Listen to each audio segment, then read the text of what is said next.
ইন্নাল হামদালিল্লাহ আসসালাতু আসসালামু আলা রাসূলিল্লাহ।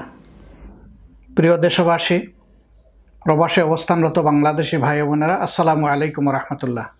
আশা করি, দোয়া করি যে যেখানে আছেন আল্লাহ রাব্বুল আলামিন সকলকে সুস্থ রাখুন।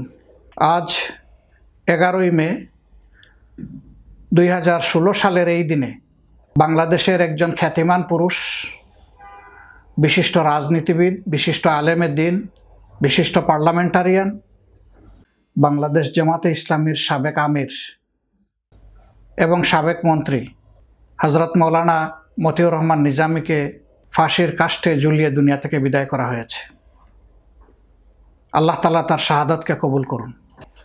তার সাথে সাথে আমি তাদেরকেও গভীর শ্রদ্ধার সাথে স্মরণ করছি, যাদেরকে একইভাবে প্রতিহিংসার শিকার হয়ে দুনিয়া থেকে বিদায় নিতে হয়েছে। সকল নেতৃবৃন্দ সহ আল্লাহ তাআলা আমাদের সহকর্মীদের শাহাদাতকে কবুল করুন। সম্মানিত দেশবাসী, মাওলানা মতিউর রহমান নিজামী ছাত্র জীবন থেকে তিনি ইসলামী আন্দোলনের সাথে ঘনিষ্ঠভাবে সম্পৃক্ত ছিলেন। তার আন্তরিকতা, তার মেধা, তার দক্ষতা দিয়ে তিনি দফায় দফায় এই আন্দোলনকে অত্যন্ত সুন্দরভাবে নেতৃত্ব দিয়েছেন। তিনি ছিলেন রাজনীতিবিদদের মধ্যে উদাহরণ, ঈর্ষণীয় উদাহরণ। তার জীবন শতভাগ পরিচ্ছন্ন। দুর্নীতি জীবনেও তাকে স্পর্শ করেনি। দুর্নীতি স্বজনপ্রীতির ঊর্ধ্বে উঠে সকল সামাজিক এবং রাষ্ট্রীয় দায়িত্ব তিনি নিষ্ঠার সাথে পালন করেছেন এবং ইতিহাসে সোনার অক্ষরে তার এই নিষ্ঠা এবং সততা লেখা থাকবে ইনশাআল্লাহ।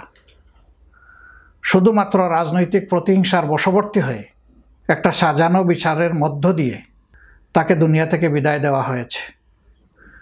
আমরা আবারও তার মাগফিরাত এবং আল্লাহর দরবারে শাহাদাত কামনা করছি। তার পরিবারবর্গের জন্য আমাদের দোয়া, আল্লাহ তাআলা তাদেরকে যেন আজীবন সবরে জামিল দান করেন এবং তারাও যেন আন্দোলনের এই পথে সক্রিয় থেকে হযরত মাওলানা মতিউর রহমান নিজামী রাহিমাহুল্লাহর সঠিক প্রতিনিধিত্ব করতে পারেন। সেই সাথে অন্যান্য শহীদ পরিবারগুলোর প্রতিও আমরা গভীর সমবেদনা জ্ঞাপন করছি।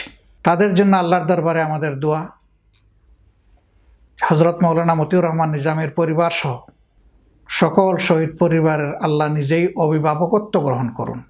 তাদের সকলকে হেফাজত করুন, দ্বীনের পথে অবিচল রাখুন।